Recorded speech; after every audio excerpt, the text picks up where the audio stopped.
नमस्कार, कल का बाजार में आप सभी का स्वागत है। मैं हूं सुमित और भारतीय बाजारों के लिए एक और ऐतिहासिक दिन, जबकि रिकॉर्ड स्तरों पर Nifty, Sensex, bank Nifty close होते हुए दिखाई पड़े। तेजी का जो सिलसिला बजट के बाद से बना है वो लगातार जारी है और अभी भी स्ट्रांग मोमेंटम के अंदर मार्केट है। चौतरफा खरीदारी, specially mid cap, small cap, जो कि जोरदार तेजी में कामकाज कर रहे हैं। आज के लिए पीएसयू इंडेक्स, फार्मा इंडेक्स, जहां पर एक अच्छी खासी खरीदारी आज के सत्र में बनते हुए दिखाई पड़ी। चलिए, अब समय को फर्दर खराब ना करते हुए बातचीत करेंगे हम सवाल जवाब के सिलसिले पर। और हमारे साथ आज के जानकार सचिदानंद उत्तेकर भी मौजूद है। सचिन, पहले तो मार्केट पे आपका व्यू चाहेंगे, क्योंकि बाजार में तेजी है और एफआईसी खरीदारी भी है। 2500 करोड़ की खरीदारी हो चुकी है आज के सत्र में भी। क्या व्यू रखते हैं आप मार्केट्स को लेकर? क्या टारगेट्स निफ्टी और बैंक निफ्टी को लेकर? गुड इवनिंग सुमित, जिस तरीके से मार्केट की अभी तक चाल रही है और जिस तरीके से रफ्तार मिली है पोस्ट बजट, मुझे लग रहा है यहाँ पर ये पर्टिकुलर रैली और भी एक्सटेंड होनी चाहिए।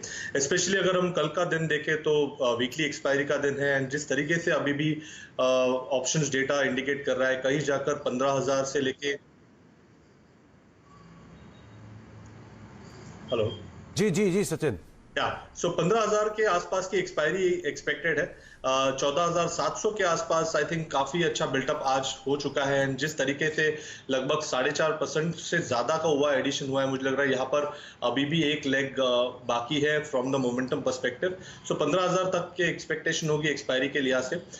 स्पेशली अगर हम निफ्टी बैंक का डेटा देखें तो मुझे लग रहा है वहां पर काफी स्ट्रॉन्ग पार्टिसिपेशन रहा है। ओवरऑल अगर हम कॉन्स्टिट्यूएंट्स देखें तो काफी सारे कॉन्स्टिट्यूएंट्स पे फ्रेश ब्रेकआउट्स आए हुए हैं एंड फ्रेश ब्रेकआउट्स होने के बाद अपने लाइफ हाइट्स के आसपास स्केल कर रहे हैं। तो मुझे लग रहा है यहाँ पर भी 35,000 के ऊपर की एक्सपायरी की गुंजाइश होगी। अब यहाँ पर भी अगर हम ओवरऑल स्ट्रक्चर या ओवरऑल मोमेंटम देखें तो काफी ब्रिलियंट है। इमीडिएट बेसिस पे मुझे लग रहा है कि कल का सत्र काफी इंपॉर्टेंट होगा। 34,760 ये पर्टिकुलर लेवल अगर मेंटेन हो जाती है on the initial half an hour, तो मुझे लग रहा है काफी बड़ी अनवाइंडिंग निफ्टी बैंक में भी हो सकती है। सो प्रोबेबिलिटी ज्यादा है कि 35,000 के ऊपर की ही एक्सपायरी हो जाए बैंक निफ्टी में एंड 15,000 के आसपास की एक्सपायरी हो जाए निफ्टी में। चलिए, अब सवाल जवाब का सिलसिला शुरू करते हैं। पहला सवाल बिपिन का है, बिपिन प्रजापति, जिन्होंने फेसबुक पर सवाल पूछा है और इनके पास 500 शेयर हैं इंडसइंड बैंक के 750 रुपए के दाम पर। लॉन्ग टर्म निवेशक है। क्या राय रखते हैं आप Sachin? IndusInd bank star performer आज का, एक जोरदार तेजी में रहा है शेयर, क्या किया जाए? देखिए, डेफिनेटली यहाँ पर होल्ड की ही सलाह होगी। ओवरऑल पार्टिसिपेशन देखे तो आई थिंक ये सबसे स्ट्रॉन्गेस्ट परफॉर्मर रहा है in the last 1 year and overall structure अगर देखे तो मुझे लग रहा है मंथली चार्ट्स को उनको ऑब्जर्व करना चाहिए एंड मंथली चार्ट्स पे क्लियरली एक इंडिकेशन है कि जब तक 890 on a monthly basis break नहीं होता, आई थिंक तब तक इस पर्टिकुलर स्ट्रक्चर में कोई बदलाव नहीं होगा। सो डेफिनेटली उनको अपनी पोजीशन होल्ड करनी चाहिए। एक रिव्यू पॉइंट जरूर बन जाता है क्योंकि 1100 के आसपास, 1150 के आसपास एक ब्रेकडाउन हुआ था हिस्टोरिकली, तो वो पर्टिकुलर लेवल जैसे ही निकल जाता है मुझे लग रहा है 1300-1330 तक ये पर्टिकुलर रैली एक्सटेंड होनी चाहिए। बट फिलहाल तो होल्ड करने की ही सलाह होगी। स्टॉप लॉस उनको लगाना चाहिए अराउंड 890 का on a monthly closing basis. चलो, तो 890 का स्टॉप लॉस और आप बने रहे, ये राय आपको दी गई है। हिमांशु हमारे साथ मौजूद है। हिमांशु जी नमस्कार। हिमांशु जी सुन पा रहे हैं आप? हाँ, सुन पा रहा हूँ सर। नमस्कार सर। नमस्कार हिमांशु जी, क्या सवाल है आपका? पूछिए। हाँ, मेरे पास 1 साल पुराना है ब्लू डार्ट का स्टॉक है। 5 शेयर मैंने रखे हैं 2790 के रुपये में। ओके, और आज काफी बढ़ चुका है, तो मुझे ये होल्ड करना चाहिए या सेल कर देना चाहिए? आप वैसे क्या चाहते हैं? आप बने रहना चाहते हैं, निकलना चाहते हैं? नहीं, अभी प्रॉफिट कुछ हो रहा है और मार्केट लाइफ टाइम हाल चल रहा है, तो मैं सोचता हूँ कि प्रॉफिट बुक कर लूँ। ओके। सचिन का सवाल ब्लू डार्ट पर है। इन्वेस्टमेंट ग्रेड स्टॉक है वैसे तो। ये नंबर भी इस क्वार्टर के बहुत ही अच्छे आए थे कंपनी के और इनके प्रॉफिट भी अच्छा खासा हो रहा है। 4200 आ चुका है, 2700 पे उन्होंने खरीदारी की थी कहीं। क्या किया जाए? देखिए, प्रॉफिट बुकिंग करने की एक सोच आना काफी नॉर्मल है इस पर्टिकुलर स्टेजेस में। बट ओवरऑल अगर हम स्टॉक का परफॉर्मेंस देखें तो 2015 से एक अंडर परफॉर्मर था एंड जिस तरीके से इसने यू टर्न लिया है 4 साल की काफी बड़ी तेज गिरावट के बाद, तो मुझे लग रहा है यहाँ पर इमीडिएट बेसिस पे जल्दबाजी नहीं करनी चाहिए। आई थिंक इन्होंने एंट्री काफी अच्छे लेवल पे ली है एंड एक अच्छा मुनाफा उनको मिल रहा है। तो मुझे लग रहा है यहाँ पर एक ट्रेलिंग स्टॉप लॉस तो जरूर उनको लगाना चाहिए अराउंड 35-30 के आसपास का on a weekly closing basis. But overall अगर हम इस स्ट्रक्चर को थोड़ा डिटेल में देखें तो मुझे लग रहा है कि 5600 तक ये पर्टिकुलर रैली एक्सटेंड हो सकती है अगर थोड़ा सा और समय दे। तो मुझे लग रहा है 5 साल की गिरावट के बाद 1 साल अच्छा आ रहा है, ये फर्स्ट ईयर है, एंड मुझे लग रहा है 1 से 1.5 साल के लिए इनको पोजीशन अपनी मेंटेन करनी चाहिए। 2600 के लक्ष्य आ सकते हैं। तो हिमांशु जी आप बने रहे और अभी भी तेजी और देखने को मिल सकती है। आपने इतना पेशेंस दिया, थोड़ा और रखिए और अभी भी और ज्यादा उछाल का अनुमान अभी लगा के चल रहे हैं सचिन जी। वैसे भी नंबर कंपनी के काफी अच्छे आए थे। अब अमन जी से बातचीत कर लेते हैं, पटना से हमारे साथ मौजूद हैं। अमन जी नमस्कार। जी नमस्कार। नमस्कार अमन जी, क्या सवाल है आपका, पूछिए। सर मेरे पास अरविंद लिमिटेड है 200 पीस 54 के रेट की। ओके, और क्या करना है? कितना समय आप इसे और दे सकते हैं? 1 मंथ। 1 महीना, ओके। इनका सवाल सचिन अरविंद लिमिटेड पर है। रीसेंट की खरीदारी है शायद, और 200 शेयर हैं, 54 रुपए के दाम पर 54 रुपए के दाम पे इनकी खरीदारी है और ये अभी भी थोड़ा समय दे सकते हैं, करीब 1 महीने के आसपास का। फिलहाल तो इनकी खरीदारी से 1-1.5 रुपए नीचे ही कामकाज कर रहा है। क्या किया जाए? देखिए यहाँ पर मुझे लग रहा है होल्ड ही करना चाहिए क्योंकि काउंटर थोड़ा सा ऑफ मोमेंटम हो चुका है, बट स्ट्रक्चरली यहाँ पर एक अच्छी high top higher bottom sequence maintained है। ये सीक्वेंस डिस्टॉर्ट तभी होगी जब स्टॉक 47 के नीचे ट्रेड करना शुरू करता है। तो मुझे लग रहा है यहाँ पर साइडवेज कंसोलिडेशन जोन में है, 47 का उनको ट्रेलिंग स्टॉप लॉस लगाना चाहिए। बट कहीं जाकर वैसे बड़ी वीकनेस नहीं है, तो मुझे लग रहा है थोड़ा सा समय दे तो 60-62 के आसपास के स्विंग्स जरूर बन सकते हैं। तो फिलहाल तो होल्ड की सलाह होगी, 47 का होगा स्टॉप लॉस एंड 60-62 का होगा रिवीजन। तो 47 स्टॉप लॉस के तौर पे आप मेंटेन करें और बने रहे, ये आपको राय दी गई है। अमन जी, धर्मपाल से बातचीत कर लेते हैं, लुधियाना से हमारे साथ मौजूद है। धर्मपाल जी नमस्कार। क्या सर? नमस्कार धर्मपाल जी, क्या सवाल है आपका, पूछिए। चलो स्पाइस जेट का मैंने लिया था किस भाव पे? 200 शेयर 103.5 के हिसाब से। ओके, लेकिन काफी देर हो गई, ये ऊपर नहीं जा रहा है। तो जैसे उम्मीद थी कि जैसे 125 के तक पहुंच जाएगा। जी धर्मपाल जी, आपने जब खरीदारी की थी तब ये शेयर 50 रुपए से चलता हुआ 107 तक गया था और शायद आपने उसी के दौरान कहीं 103 में खरीदारी की है, राइट? मैंने बेचा भी था, मैंने पहले लिया था 100 शेयर, ओके 80 पे लिया था और ऊपर मैंने फिर बेचा था। ओके तो ओके, मेरे को लगा कि ये दोबारा फिर जाएगा, तो मैंने दोबारा 103.5 पे दोबारा ले लिया। ओके। सचिन, इनका सवाल स्पाइस जेट पर है। वैसे तो ब्रोकरेज हाउसेस के टारगेट 125 रुपए के हैं, HSBC की पर्टिकुलरली बात की जाए तो, लेकिन इन्होंने पेशेंस रखा है। एक लंबे अंतराल तक 82 भी देखा और उसके बाद भी ये बने रहे। इसमें 2 बार 82 का लेवल आदर देखा, लेकिन अब दोबारा उसमें मोमेंटम आना शुरू हुआ है। क्या करें? देखिए मुझे ये स्पेस काफी इंटरेस्टिंग लग रही है। मुझे लग रहा है यहाँ पर तो डेफिनेटली उनको अपनी एग्जिस्टिंग पोजीशन तो होल्ड करनी ही चाहिए, बट जिस तरीके से ये ओवरऑल सेक्टर उभर के नजर आ रहा है, जिस तरीके से स्पेसिफिकली स्पाइस जेट का स्ट्रक्चर है, मुझे लग रहा है एक अच्छी अपॉर्चुनिटी वापस मिल रही है कुछ पोजीशन और ऐड करने के लिए। तो मुझे लग रहा है यहाँ पर एक बाय ऑन डिक्लाइंस की रणनीति रखनी चाहिए अप टू 77। मुझे लग रहा है यहाँ पर खरीदारी करने का मौका मिल सकता है। 72 के आसपास उनको स्टॉप लॉस लगाना है। ये स्टॉप लॉस उनको मंथली बेसिस पे लगाना है एंड लॉन्ग टर्म के लिहाज से मुझे लग रहा है यहाँ पर एक 150-55 के आसपास का स्विंग जरूर बन सकता है। ओवरऑल अगर इसका स्ट्रक्चर देखें तो वहां पर एक bullish pennant kind of formation है जो काफी मैच्योर स्टेजेस में है। एक final leg on the lower side आ सकती है 77 के आसपास, बट वहां पर डरना नहीं चाहिए। मुझे लग रहा है वहां पर अग्रेसिवली अक्यूमुलेट करना चाहिए। 72 का लगाया है stop loss on a monthly closing basis and 150-55 के आसपास होगा रिव्यूशन अगले कुछ महीनों के बाद। तो आपको रणनीति साफ कर दी गई है धर्मपाल जी, आप उसके हिसाब से अपनी पोजीशंस को देख सकते हैं और नंबर्स अवेटेड हैं। आप नंबर्स का जरूर ध्यान रखें। अगर नंबर अच्छे आते हैं या बहुत अच्छे आते हैं तो शायद बाजार उस पर रिएक्ट जरूर करेगा। एक सवाल मनीष चौधरी ने भेजा है हमें फेसबुक पर। उनका सवाल है जयपुर से BHEL के ऊपर करीब 37 शेयर है उनके पास और उनकी 288 खरीदारी है। ये शायद 2010 की खरीदारी है। सचिन, बहुत ज्यादा विकल्प इनके पास है नहीं। जिस लेवल से खरीदारी की है वहां से तो ये शेयर बहुत ज्यादा टूट चुका है। अब लॉस है 200-250 रुपए पर शेयर के आसपास का।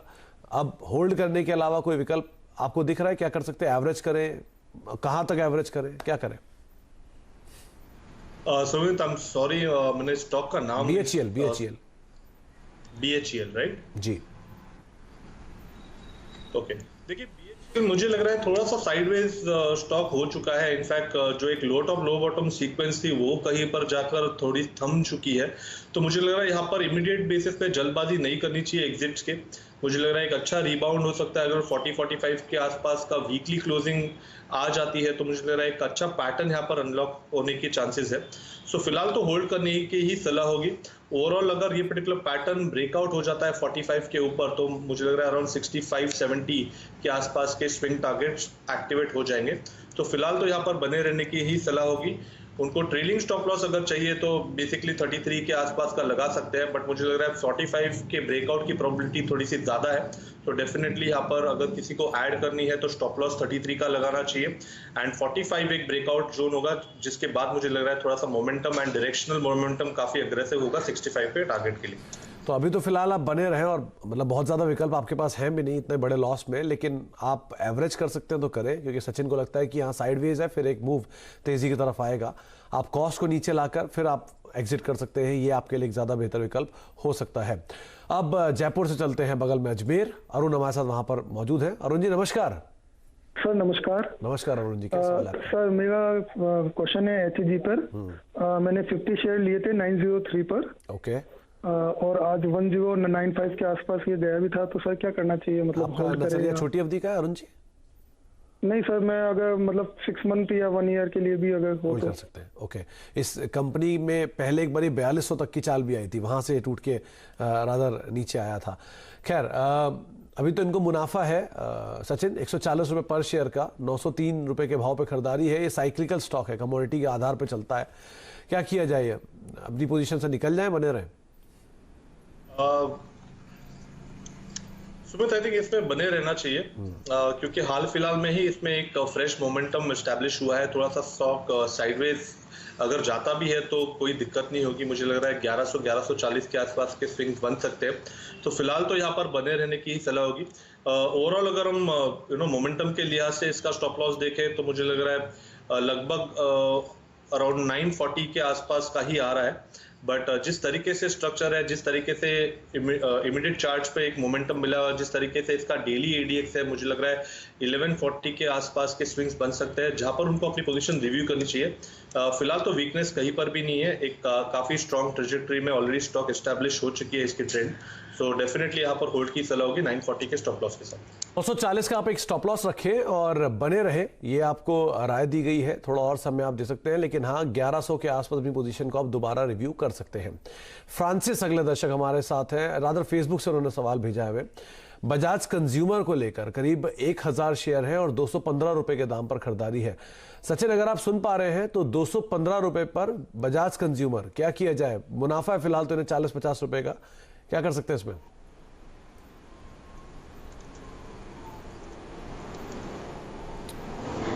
सचिन आप सुन पा रहे हैं मुझे?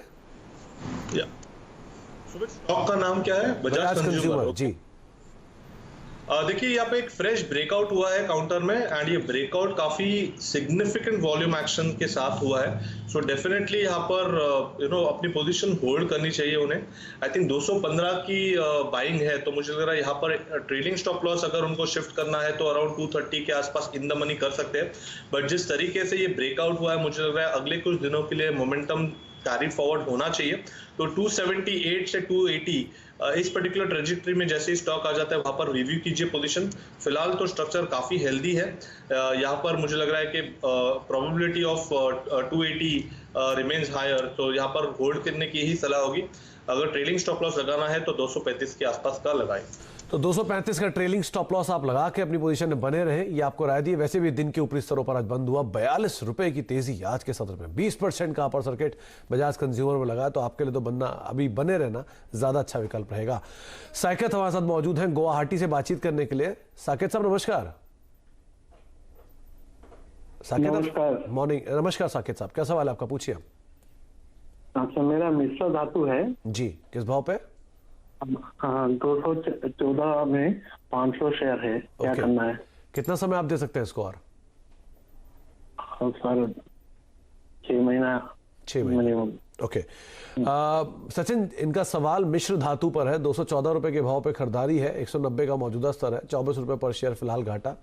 रफली 500 शेयर इनके पास है। 6 महीने का ये और टाइम फ्रेम इसे दे सकते हैं। आज थोड़ी ज़्यादा बिकवाली रही, 1-1.5% की बिकवाली और डे लो पर बंद हुआ। क्या किया जाए यहाँ पर? देखिए, ओवरऑल प्राइस एक्शन कुछ ज़्यादा सिग्निफिकेंट नहीं है। इनफैक्ट एक ऑस्किलेटिंग बैंड में स्टॉक लॉक्ड इन है। 240 के आसपास काफ़ी से सप्लाई मिल जाता है, बट अगर हम थोड़ा सा ब्रॉडर स्ट्रक्चर देखें तो कहीं जाकर 170-165 के आसपास एक अच्छा सपोर्ट भी आ जाता है काउंटर में। सो फिलहाल जिस तरीके से पिछले 2 महीनों का परफॉर्मेंस है, मुझे लग रहा है थोड़ा सा स्टॉक डिक्लाइन जरूर होना चाहिए, बट मुझे लग रहा है 170-165 एक ऐसा जोन होगा जहां पर स्टॉक खरीदने की ही चेष्टा करनी चाहिए। साइडवेज कंसोलिडेशन बैंड में है तो ज़्यादा यहाँ पर आउटलुक बड़ा ले नहीं सकते, बट डेफिनेटली जिस तरीके से रेंज है 240 अगर आ जाता है, ऊपर के लेवल्स आ जाते हैं, तो मुझे लग रहा है वहाँ पर उनको अपनी पोजीशन रिव्यू करनी चाहिए। बट 170-165 अगर ऐसे स्विंग आते हैं तो डरना नहीं चाहिए। मुझे लग रहा है वहाँ पर एक अच्छा बेस है जहाँ पर थोड़ा सा स्टॉक वो अक्यूमुलेट भी कर सकते हैं। तो लेवल्स आपको बताए गए हैं, उन लेवल्स पे आप एक्यूमुलेट करिए, बने रहिए फिलहाल तो, लेकिन तेजी की पोजीशन मिले तो आप वहां पर ऊपरी स्तरों पर निकल भी सकते हैं। गौरव शर्मा ने हमें सवाल पूछा है फेसबुक पे SJVN को लेकर। करीब करीब 2000 शेयर है, 25 रुपए के दाम पर खरीदारी है। क्या किया जाए सचिन इनका SJVN पे? देखिए, अगर ये शॉर्ट टर्म पोजीशन है तो डेफिनेटली उनको स्टॉप लॉस लगाना चाहिए 24-50 के आसपास का, एंड पोजीशन अपनी रिव्यू करनी चाहिए 27 के आसपास। थोड़े से स्टॉक में वॉल्यूम प्ले थोड़ा कम होता है, बट स्ट्रक्चरली मुझे लग रहा है कि 27 के आसपास थोड़ा सा सप्लाई जोन मिल जाता है काउंटर में, तो इसीलिए फिलहाल अगर इनकी एग्जिस्टिंग लॉन्ग्स है तो 24-50 के स्टॉप लॉस के साथ उसमें बने रहिए, बट डेफिनेटली। चलिए, अब अगले दर्शक हमारे साथ मौजूद हैं नितिन गुप्ता दिल्ली से। गुप्ता साहब नमस्कार। नमस्कार सर। नमस्कार गुप्ता साहब, क्या सवाल है आपका, पूछिए। कैमलिन फाइन साइंसेज है, 106 रुपए पे 10,000 स्टॉक। आवाज बढ़ाइए ना। ओके, 10,000 शेयर आपने ले रखे हैं 106 रुपए के दाम पर। जी, और इसका मेरा लॉन्ग टर्म का नजरिया है सर। ओके, कितना? एक सवाल मेरा यस बैंक पे भी है, अगर आप दे सकें तो। 40 रुपए पे 15,000 लॉन्ग टर्म का ही नजरिया है मेरा। वहां पर भी आपने लंबी अवधि का नजरिया रखा है? जी, दोनों। आप ये मान के चलते हैं यस बैंक की सिचुएशन बेहतर हो जाएगी यहाँ से? जी सर, बिल्कुल। चलिए, सचिन इनका सवाल कैमलिन फाइन साइंसेस पर है। करीब 106 रुपए के दाम पर 10,000 शेयर हैं और यस बैंक पर 15 रुपए के दाम पर करीब करीब 15,000 शेयर हैं। दोनों में एक चीज तो अच्छी समझ में आ रही है कि ये हमेशा बड़ी सब्सटैंशियल क्वांटिटी में ही शेयर लेते हैं। आप क्या राय रखते हैं, क्या किया जाए इसमें?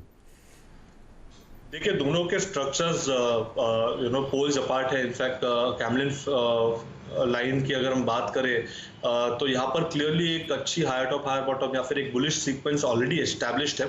सो जिस तरीके से ये स्ट्रक्चर है, मुझे लग रहा है यहाँ पर एक अच्छी अपॉर्चुनिटी जनरेट हुई है। पिछले 4 हफ्तों से स्टॉक ग्रेजुअली डिक्लाइन हुआ है, तो यहाँ पर मुझे लग रहा है और भी अगर उनको पोजीशन ऐड करनी है तो वो कर सकते हैं। 98 का लगाना चाहिए उनको stop loss on weekly closing basis, and structure के लिहाज से मुझे लग रहा है 130 के आसपास के स्विंग्स जरूर बनने चाहिए। So definitely Camlin fine science में तो बाय, अक्यूमुलेट एंड होल्ड की ही सलाह होगी। टारगेट होगा अराउंड 130 तक का।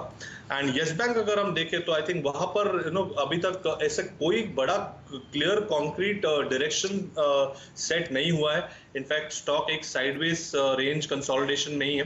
सो मुझे लग रहा है यहाँ पर अगर उनको पेशेंस रखना है तो रख सकते हैं, बट सिंस यहाँ पर एक trend on the positive side अभी तक इवॉल्व नहीं हुई है, तो ट्रेडिंग टारगेट्स या फिर लॉन्ग टर्म टारगेट्स देना थोड़ा डिफिकल्ट होगा। बट डेफिनेटली आई थिंक 14 के आसपास का है तो स्टॉप लॉस तो वही होगा। मुझे लग रहा है थोड़ा सा पेशेंस उनको रखना चाहिए। अगर ट्रेडिंग प्ले में स्टॉक अक्यूमुलेट करना है तो मुझे लग रहा है वो ब्रेकआउट पॉइंट हो सकता है अराउंड 24 के आसपास का। तो 24 अगर आ जाता है तो डेफिनेटली अपनी पोजीशन वहां पर रिव्यू कीजिए, बट फिलहाल मुझे लग रहा है दोनों में होल्ड कर सकते हैं। एक साइडवेज कंसोलिडेशन में है एंड एक ट्रेंडिंग मोड में है ऑन द बुलिश साइड। तो आपके लिए राय यही है गुप्ता साहब कि आप दोनों में फिलहाल बने रह सकते हैं। सिचुएशन चार्ट वाइज आपको बता दी गई है, अब आप फंडामेंटल पे खाली नजर रखिए और बने रहें, ये आपको रणनीति बताई गई है सचिन की तरफ से। अब बात करते हैं CNBC आवाज और नेशनल स्टॉक एक्सचेंज की एक विशेष मुहिम इन्फॉर्म्ड इन्वेस्टर की। एक लंबी ड्राइव पर जाने से पहले हम ये सुनिश्चित करते हैं कि गाड़ी के सभी पुर्जे बेहतर स्थिति में हो ताकि आगे जाकर कोई दिक्कत ना हो। उसी तरह हमें अपने निवेश को सुरक्षित रखने के लिए भी समय समय पर पावर ऑफ अटर्नी की जांच करने की जरूरत है। यदि आपके ब्रोकर की वजह से आपके डीमैट खाते में से कोई खामी है तो आप मुसीबत में फंस सकते हैं।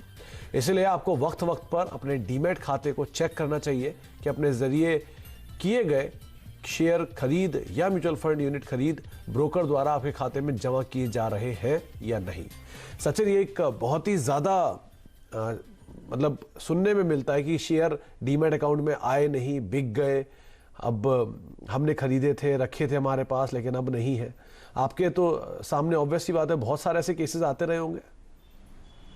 देखिए, दो चीजें तो इनको करनी ही चाहिए। एक रेगुलर चेक रखना ही है अपने डॉक्यूमेंटेशंस के लिहाज से, एंड अपने जो पर्सनल डिटेल्स है, जहां पर अपना email ID and latest mobile number, ये काफी अपडेटेड रखना चाहिए, क्योंकि एक्सचेंज के एंड से और ब्रोकर के एंड से ये फैसिलिटीज दी जाती है जहां पर उनको अलर्ट्स SMS द्वारा दिए जाते हैं।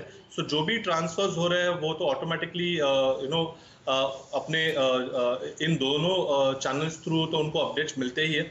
सो आई थिंक वहां पर उनको सतर्कता रखनी चाहिए। रेगुलरली अपने जो डिटेल्स है वो अपडेटेड रखिए, ताकि आप कुछ ट्रांजैक्शंस मिस आउट ना करें। एंड ये आई थिंक एक काफी अच्छा पैतरा हो सकता है अपने डीमैट एंड ट्रेडिंग अकाउंट्स को इन चेक रखने के लिए। जी, तो आप इस तरह के सभी चेक्स को ध्यान में रखें, और ऑब्वियस बात है जब आप निवेश कर रहे हैं तो आपने निवेश का पूरा ख्याल आप जरूर रख के चलें। एक छोटे से ब्रेक का वक्त है, ब्रेक के बाद लौटते हैं, बातचीत करेंगे सचिन से, आगे भी हमारे साथ मौजूद रहेंगे और कुछ और दर्शक भी हैं जिनके अलग अलग सवाल हैं, उनसे भी हम बातचीत करते रहेंगे छोटे से ब्रेक के बाद।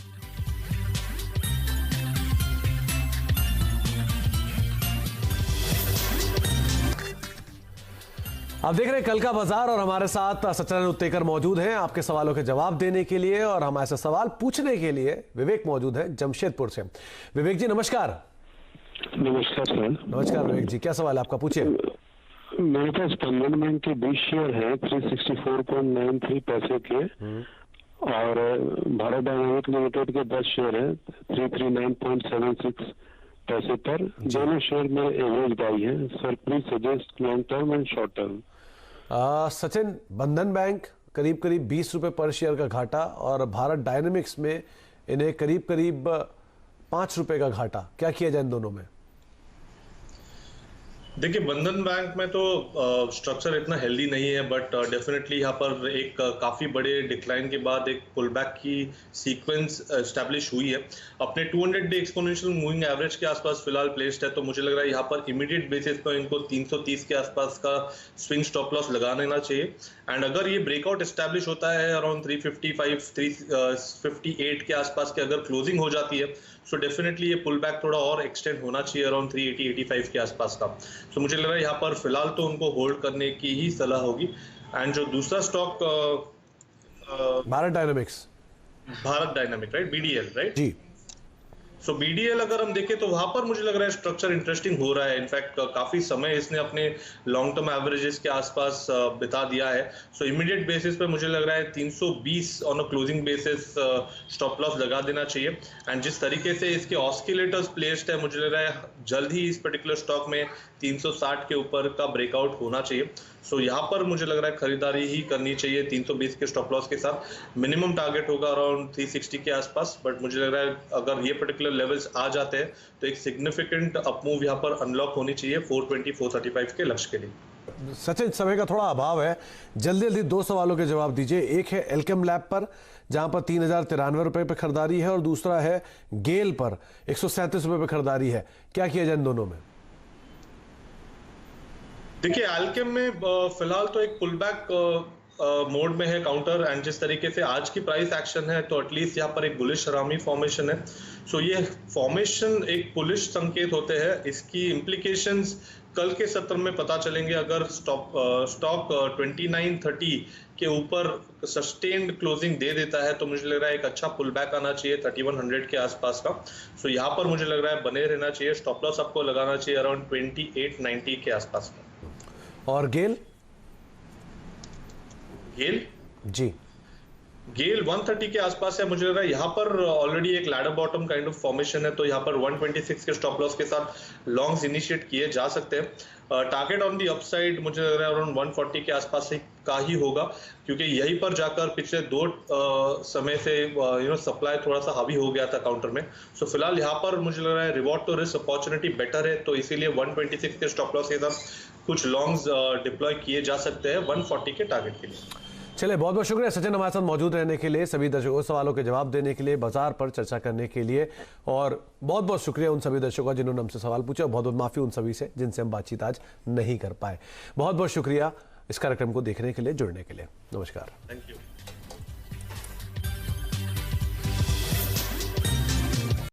फ्रेंड्स, मिलते हैं अगले वीडियो के अंदर, जब तक के लिए गुड बाय।